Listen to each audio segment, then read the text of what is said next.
Welcome to Game Day Battle, where Cleveland sports news meets biased and outspoken opinion. Just got a few words. Buckeyes, #1 in the Big Ten. Yes. Big Ten champs. Bring on the tournament because this team's solid. This is not the Odin Connolly gonna fail at the end. I really have a lot of faith in this team. So and there's a lot more than 2 names you need to know right now. There are a lot. We're gonna hit that. We're gonna go right into it. Brett, you got a lot of information on the Buckeyes, so I'm looking forward to that. Before we go any further, though, Ramon's back. Hey, welcome back, Ramon. Came through customs and everything. Yeah. Had to head down a little. Cold weather, man. It's like slapped me in the face when I got off the plane. I bet a little cruise down to Puerto Rico. Yeah, 7 days of sunshine. What's that? Something, something bright outside shines down on you. I don't remember, man. I Warms don't you up. remember. It's been too long. It's been way too long. So how was it, man? I mean, It was awesome, man. A lot of partying, drinking. What'd you do? He partied and drank. Witnessing one of the islands of Dominica, national landmark. They have like a waterfall, and I actually got to swim in the waterfall. You jump off of it? Like spit you out? No, man. It's like the drop was crazy. Okay. So Did you drink margaritas? Yes, I had. And did some senoritas. That's my next And a question. few He got some strange. And then actually went tubing down one of the rivers through the rainforest and like that's water pretty sick. rapids type. That's sweet. That was We're awesome. glad that Oh, you hey, had man, fun. welcome back, dude. Yeah, thank you. I had a good time. And he legally brought back all those candies, so hit him up. Ramon. Yeah. Ramon, man, GameDay Battle. There you go. That's it. Then I was an email blow up inbox. Yeah. I like it. Well, very cool, man. Good to have you back, and sorry about the weather, but Good to be back. Good to be back. Nothing like home. Can you say that in Spanish? Bienvenidos a toda la gente de Puerto Rico al show de Game Day Battle. Yeah. Bilingual. Telemundo. Hey, we might get picked up by one of those Spanish. I like it. I like it. Awesome. Well, Mr. Finnegan, there was some craziness going on down at the Q. National news. National news. Yeah. Apparently, this past game was 11,300 and something. I mean, it's huge, and you got to see one of the rare moments in hockey history, which is glass shattering. And I posted the video on our Game Day Battle. Well, I know fan page. Ramon missed that. Why don't we roll that right now? There we So, go. yeah. Let's roll. Here it is. Patrick Bordeaux. So, I mean, it starts off, it's all calm, casual. Oh, but watch out. You hit this guy. Oh! Back through the glass. Yeah. That's sweet. One more time. There he goes. Ready? Oh, these seats rule. They were $4. But I ain't got no eyesight after.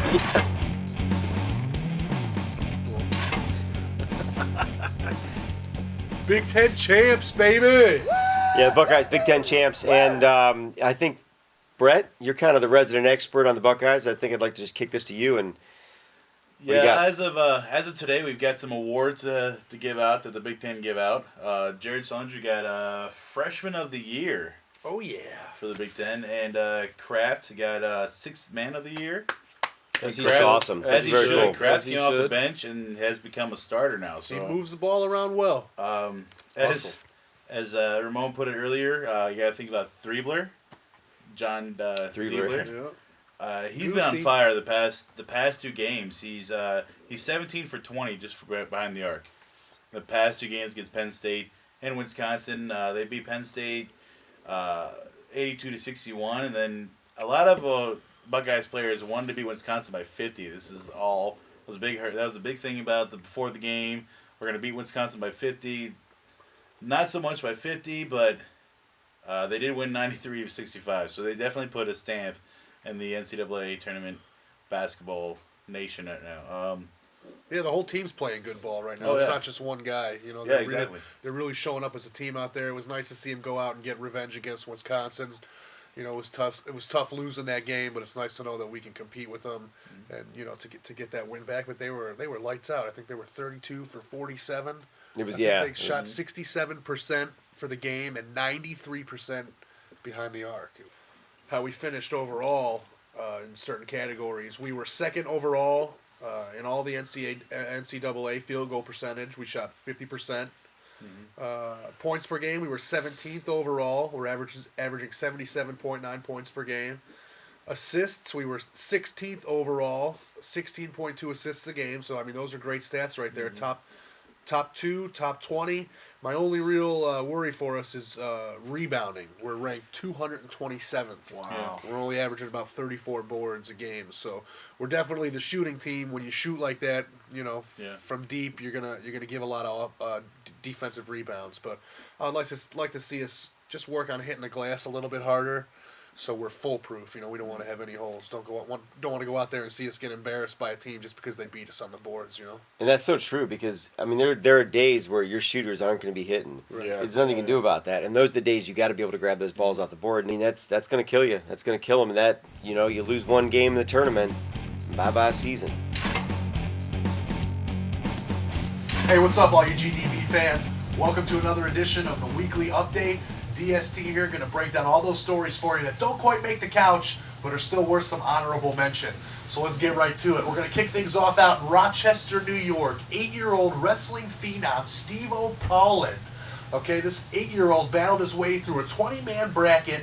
They had nationally ranked wrestlers for more than 12 states, and the kid won the whole thing. He was named the Brute Boys National Championship, and he is just out there hurting kids. Never thought you'd see an 8-year-old out there just throwing boys around, but big props to Steve-O Paulin. Look to see where this kid is in about 10 years. Keep up the good work. Great story right there.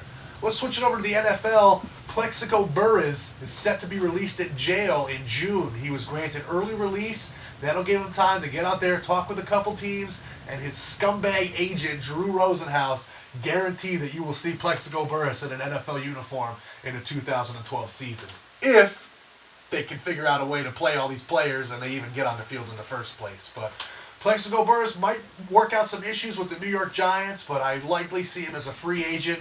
Be really nice to see us fill that wide receiver need and grab him right here in Cleveland. Gotta love that big target, Plexico Burress. So that's an interesting story. And some NBA news. Now, you normally won't hear me talking about LeBron James that much anymore, but if it's bad news, I can't shut up about it. It just seems that the Miami Heat plane is beginning to slowly crash into the mountain. There's just too many egos on the court down there. Eric Spoelstra can't coach these guys. 5 straight losses in a row. Rumor has it, after the Chicago Bulls loss, Wade, Bosh, and LeBron were all seen crying and sobbing like crybaby bitches in the locker room because they just can't seem to get this thing figured out. But this is a face that I used to hate seeing as a Cleveland fan, but right now that picture makes me smile. So it's nice to see the Heat going down in flames out there in Miami, and I definitely look for that to continue. And let's wrap it up with a little entertainment news. Big news for Cleveland. We landed the filming contract for the upcoming Avengers movie. It's going to bring a lot of revenue to the city, and rumor has it when they were shooting Spider-Man 3, they paid extras up to $1,600 to stand around for 5 hours while they shot background shots. So if you need some extra cash, maybe find out where they're shooting and find out how to get your name on that list. Just a quick tip to help you get some green from your friend DST. Well, that's going to wrap it up, the weekly update. Thanks for checking me out. Time to get back to the couches. DST out. We have her afterwards. All right. Well, we've been looking at the draft. We have been. We have been. Yep. Yeah. You're welcome. Love the eagerness. And it starts there, it ends here. So, but the draft is coming up. We've had a lot of drafts. We came back in '99. We were all happy, and then things went kind of really bad. So we thought we'd just take a look back and see maybe the choices that we made and the choices that we didn't make. Right? Well, we could have made differently. We could have made differently. There we go. So anyway, we hit 99, 2000, and 2001 last week, and we wanted to kind of continue that. We're going to take 4 more years this week and look at the guy we took, and maybe that was the best guy on the board, and maybe not. So who wants to start off here? Go ahead, Brett. Take it from I here. will, because I had 2002, because that comes out of 2001 after. That is the chronological Wow. order. Thank you, Brett. I did not Thank know you. that. I did not know that. With the 2002 NFL draft, the Cleveland Browns picked number 16, because we were a little bit better than the year before. Hey, that's like And, midway. out of Boston College, we picked running back William Green. Yeah. Who's that guy? I will say where he did do a little bit of stuff for like a Where's he year. at now? William Green Steakhouse. Car dealership, maybe. Yeah. From there on, we missed Ed Reed, Ooh. Who's that guy? Javon Walker, Who's that guy? and Lito Shepard. Nice. Lido. So in 2003, we've got our quarterback, we've got our running back, we've got our defense. We're set, right? We just need to shore up that line. We're going to go right for the center and look at excited, Jeff Fain. Jeff Oh. Payne. Notre Dame guy. That one kind of worked out. Yeah. It was a Awesome. puzzle piece. A little bit. I Was mean, it- there's it nobody wasn't- else in that draft. There were a few names I'll just throw out there because nobody's probably heard of them. Willis McGahee. What could he have done for that? Well, after that knee injury, Well- no one knew if he was even going to be. So True. Before that, True story. Okay. he was a good player before that. Anyway, Larry Johnson, who actually had some good years in Washington. Kansas City. Kansas Or, City. Kansas City. I'm sorry, you're right. Yeah. Kansas City. My mistake. Eric Steinbach, who we had to pay a ton of cash to get eventually, and he went in the second round. To Cincy. Yes. Ramon's already pretty much killing himself over here on this couch.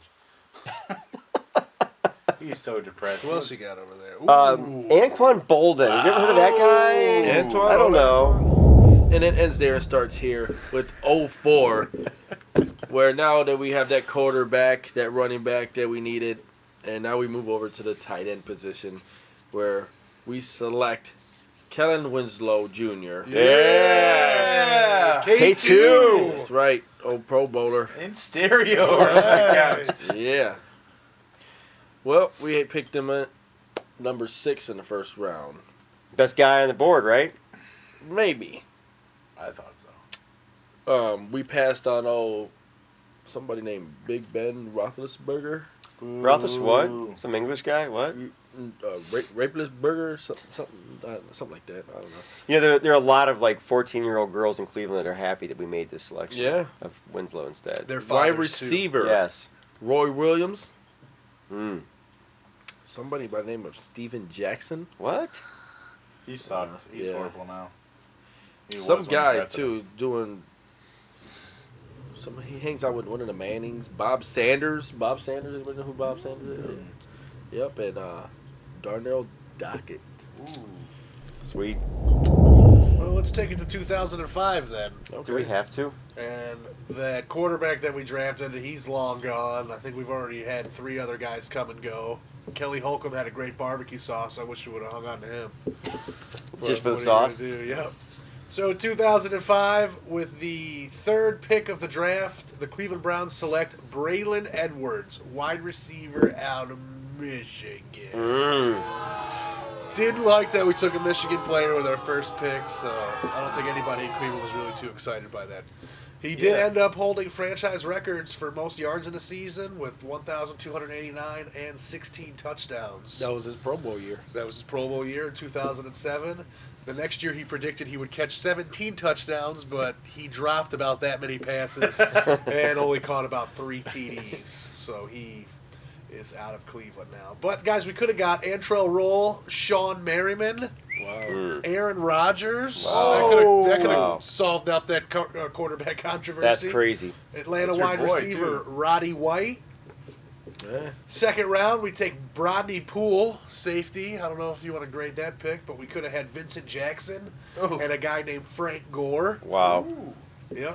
3rd pick of the 3rd round, we take quarterback Charlie Fry. Charlie's Out Fries. of the University of Akron. He was a And zip. we could have had defensive MVP Justin Tuck.